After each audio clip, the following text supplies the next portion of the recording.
যখন আল্লাহ ভাঙা মানুষকে গড়ে দেন। মানুষের জীবনে এমন একটা সময় আসে যখন মনে হয় চারদিক অন্ধকার। হাসি মুখে থাকে, কিন্তু বুকের ভেতর জমে থাকে চাপ, কষ্ট আর কান্না। অনেকে বাইরে থেকে শক্ত, কিন্তু ভেতরে ভেতরে ভেঙে যায়। আজকের এই গল্পটা শুধু গল্প না, এটা হাজার মানুষের জীবনের ছবি। হয়তো আপনারও ভাঙা জীবনের শুরু।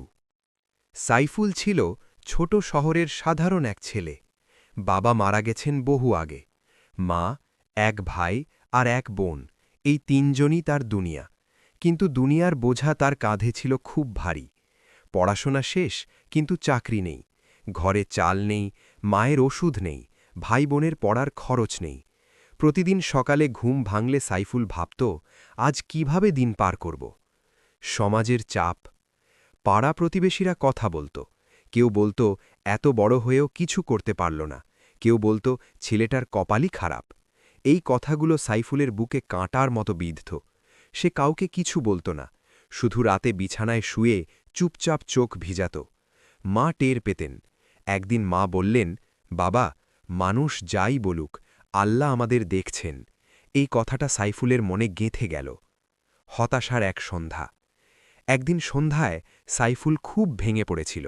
পকেটে শেষ 20 টাকা, ঘরে বাজার নেই। সে রাস্তায় বসে আকাশের দিকে তাকিয়েছিল। মন বলছিল সব শেষ। ঠিক তখনই ভেসে এলো আজানের শব্দ, আল্লাহু আকবার। শব্দটা যেন তার বুকের ভেতর ঢুকে গেল। সে ধীরে ধীরে উঠে মসজিদের দিকে হাঁটতে লাগল। মসজিদে ঢুকে শেষ কাতারে দাঁড়াল। নামাজ শুরু হল, কিন্তু সাইফুলের মন নামাজে ছিল না। মন ছিল জীবনের কষ্টে। রুকুতে গিয়ে তার বুক ভারী হয়ে গেল। সেজদায় গিয়ে সে আর ধরে রাখতে পারল না। চোখ দিয়ে পানি পড়তে লাগল। সে ফিসফিস করে বলল, ইয়া আল্লাহ, তুমি ছাড়া আমার কেউ নেই। জায়নামাজ ভিজে যাচ্ছিল। নবীজি সাল্লাল্লাহু আলাইহি ওয়াসাল্লাম বলেছেন, বান্দা সেজদায় থাকলে আল্লাহর সবচেয়ে কাছে থাকে। সাইফুল তখন আল্লাহর খুব কাছে ছিল। ওই রাতের দোয়া। নামাজ শেষ হলেও সে উঠে যায়নি। হাত তুলে বলল, ইয়া আল্লাহ, আমি শক্ত না, আমি ভেঙে গেছি, কিন্তু তোমার ওপর ভরসা করি। সে আল্লাহর সাথে কথা বলছিল, যেমন একজন মানুষ তার সবচেয়ে আপন কারো সাথে কথা বলে। সেই রাতে বাড়ি ফিরে তার ঘুম অন্য রকম ছিল। কষ্ট ছিল, কিন্তু মনে অদ্ভুত শান্তি এসেছিল। পরিবর্তনের শুরু। পরদিন সকালে হঠাৎ ফোন বেজে উঠল। এক অচেনা নাম্বার। সে ধরল। ওপাশ থেকে কেউ বলল, তুমি কি সাইফুল? সে বলল, জি। লোকটা বলল, তোমার সিভি কেউ আমাকে দিয়েছে, একটা কাজ আছে, আসতে পারবে? সাইফুলের হাত কেঁপে উঠল। সে বিশ্বাস করতে পারছিল না। সে বলল, জি, অবশ্যই। প্রথম কাজ। ছোট একটা অফিস। কাজ কঠিন, বেতন কম, কিন্তু হালাল। সাইফুল মনে মনে বলল, আলহামদুলিল্লাহ। 1 মাস পর সে প্রথম বেতন পেল। ঘরে এসে মায়ের হাতে টাকা দিল। মা টাকা দেখে কেঁদে ফেললেন। তিনি বললেন, বাবা, আল্লাহ আমাদের মুখ রেখেছেন। সাইফুল সেদিন বুঝল, রিজিক মানুষের হাতে না, রিজিক আল্লাহর হাতে। নতুন পরীক্ষা।